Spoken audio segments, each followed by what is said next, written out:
আসসালামু আলাইকুম। ষষ্ঠ শ্রেণীর শিক্ষার্থীরা, তোমাদের গণিত বইয়ের প্রথম অধ্যায় স্বাভাবিক সংখ্যা ও ভগ্নাংশ, এই অধ্যায়ের শুরু থেকে অনুশীলনী 1.1-এর আগ পর্যন্ত যেই কনসেপ্টগুলো তোমাদের বোঝা দরকার বা যেই বেসিক জ্ঞানটুকু তোমাদের অবশ্যই থাকা দরকার, সেগুলো নিয়ে আমরা আজকের ক্লাসে আলোচনা করব।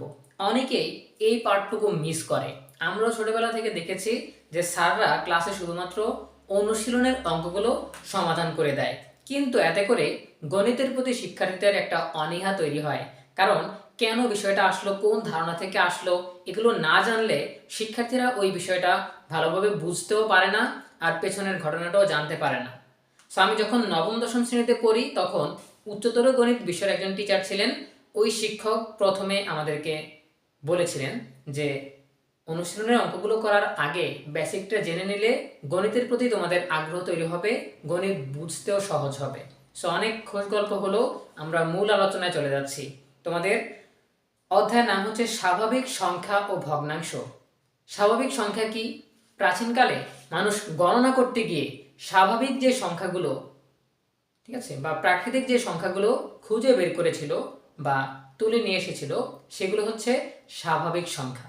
যেমন একটা জিনিসকে গোনার জন্য বা একটা বস্তুকে গণনা করার জন্য 1, 2, 3, 4 এই সংখ্যাগুলো হচ্ছে স্বাভাবিক সংখ্যা। আমরা বিভিন্ন ভগ্নাংশ সংখ্যা দেখি, ঋণাত্মক সংখ্যা দেখি, এই ধারণাগুলো অনেক পরে এসেছে। ঠিক আছে, তার মানে প্রাচীনকালে মানুষ বস্তু গণনা করার জন্য যেই সংখ্যাগুলো দিয়ে গণনা শুরু করেছিল সেগুলি হচ্ছে স্বাভাবিক সংখ্যা। তারপরে যে কনসেপ্টটা আছে সেটা হচ্ছে সংখ্যার প্রতীক। এখন সংখ্যা, এই সংখ্যা লিখতে গেলে আমাদের কি লাগে? অবশ্যই প্রতীক লাগে। আমরা জানি 0, 1, 2, 3, 4, 5, 6, 7, 8, 9 এগুলো হচ্ছে আমাদের সংখ্যার প্রতীক। এই 10টা প্রতীক ব্যবহার করেই আমরা পৃথিবীর সকল সংখ্যা লিখতে পারি।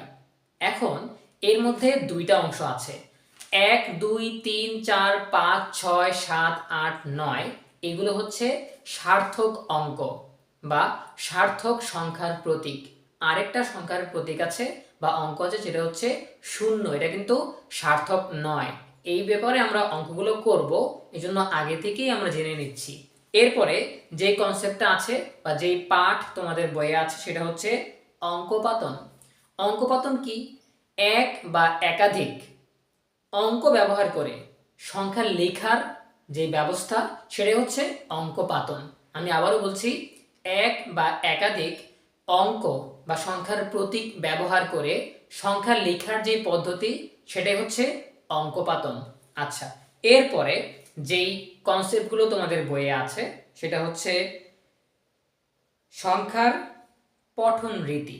সংখ্যা আমরা কিভাবে পড়ব, ঠিক আছে, সংখ্যার লেখার একটা পদ্ধতি আছে যেগুলো আমরা অঙ্কের মাধ্যমে লিখব বা অঙ্কপাতন ব্যবহার করে লিখব। আর সংখ্যা পঠন বা সংখ্যা পড়ার যে রীতি বা নিয়ম সেটাও রয়েছে। এখন এক্ষেত্রে দুইটা রীতি আছে, একটা হচ্ছে দেশীয় রীতি আর একটা হচ্ছে আন্তর্জাতিক রীতি। এখন দেশীয় রীতিতে আমরা প্রথমে কি করব? প্রথমে ডান দিক থেকে 3 ঘর, এরপরে 2 ঘর 2 ঘর পরে কমা দিব। যেমন আমরা যদি বোর্ডে দেখানোর চেষ্টা করি, দেখো যদি সংখ্যাটা হয় এরকম 4, 1, 2, 5, 3, এখন প্রথমে আমরা কি করব? প্রথমে আমরা 3 ঘর পর কমা দিব, এরপরে 2 ঘর পর পর কমা দিব। ঠিক আছে, এটা হচ্ছে আমাদের দেশীয় রীতি। আর আন্তর্জাতিক যে রীতি রয়েছে সেখানে আমরা যদি একটা সংখ্যা লেখার চেষ্টা করি, 1, 7, 8, 5, 3, 9, 1, মনে করছি এটা একটা সংখ্যা। আন্তর্জাতিক পদ্ধতিতে সবসময় 3 ঘর পর পর কমা দিব, কিন্তু আমরা দেখতে পাচ্ছি দেশীয় রীতিতে প্রথমে আমরা 3 ঘর পর দিয়েছি, তারপর আমরা 2 ঘর পর পর কমা দিচ্ছি, কিন্তু আন্তর্জাতিক রীতিতে আমরা প্রতি ক্ষেত্রেই 3 ঘর পর পর কমা দিব। ঠিক আছে, এখন এটা হচ্ছে সংখ্যা পড়ার বা সংখ্যা পঠনের রীতি। আচ্ছা, এই ক্ষেত্রে কিছু সম্পর্ক রয়েছে আন্তর্জাতিক এবং দেশীয় রীতির মধ্যে। সো এইখানে আমরা দেশীয় পঠন রীতি আর আন্তর্জাতিক সংখ্যা পঠন রীতির যে সম্পর্ক সেটা উপস্থাপন করার চেষ্টা করছি। এই ছকের মাধ্যমে তোমরা এই দুইটা রীতির সম্পর্ক বুঝতে পারবে। দেখো, দেশীয় রীতিতে যেভাবে পঠন হয় বা সংখ্যা পড়া হয় সেটা হচ্ছে একক, দশক, শতক, সহস্র, অযুত, লক্ষ, নিযুত, কোটি। ঠিক আছে, এই কয়টা একক থাকে। এখন এর পরে যত বড় সংখ্যাই থাকুক সেগুলোকে কোটি দিয়ে প্রকাশ করা হবে। অন্যদিকে আন্তর্জাতিক রীতিতে একক, দশক, শতক, এরপরে 3 ঘর হাজার, এরপরে 3 ঘর মিলিয়ন, এরপরে যত ঘর থাকে সেগুলো হচ্ছে বিলিয়ন।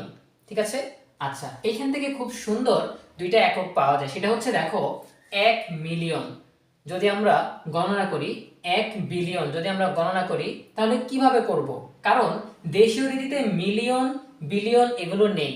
এখন এই মিলিয়ন আর বিলিয়নের সাথে যদি আমরা দেশীয় রীতির তুলনা করি, তাহলে আমরা নতুন দুইটা সমতুল মান পেয়ে যাব। কিরকম?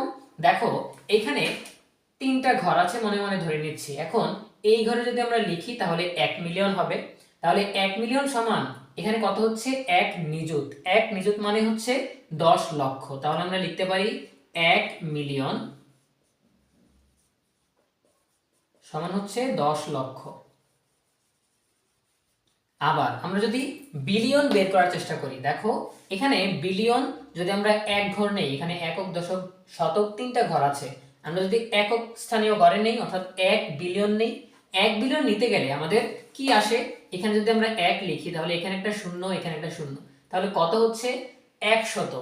এই 100 কোটি হয়ে যাচ্ছে। যেহেতু কোটির ঘরে গিয়ে ঠেকতেছে, তাহলে আমরা 1 মিলিয়ন এরপরে বিলিয়ন সমান লিখতে পারি 100 কোটি।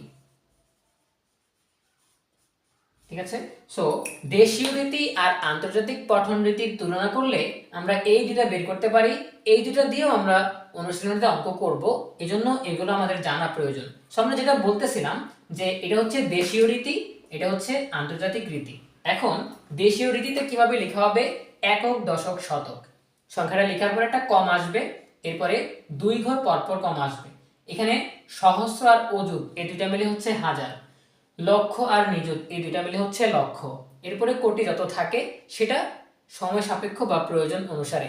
আর আমরা আন্তর্জাতিক রীতিতে কিভাবে আমরা লিখতে পারি? প্রথমে একক, দশক, শতক 3 ঘর পর কমা হবে, এরপর হাজারের 3 ঘর পর কমা হবে, মিলিয়নের 3 ঘর পর কমা হবে, বিলিয়নের যত ঘর প্রয়োজন হয়।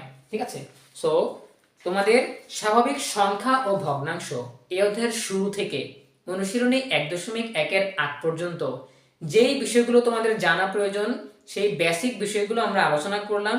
এরপরে আমরা পরবর্তী ক্লাসে এই অধ্যায়ের অনুশীলনী 1 আগ পর্যন্ত যেই উদাহরণগুলো পাঠ্য বইয়ে দেওয়া আছে সেগুলো আমরা সমাধান করিয়ে দিব।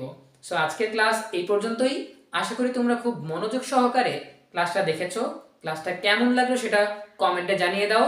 ক্লাসটি ভালো লাগলে লাইক দিয়ে দিবে আর সহপাঠীদের সাথে শেয়ার করতে ভুলবে না, যাতে তারাও গণিতের এই মজাদার ক্লাসটি করে গণিতের এই কনসেপ্টগুলো খুব ভালোভাবে আয়ত্ত করতে পারে। ভালো থাকো সবাই, ধন্যবাদ সবাইকে।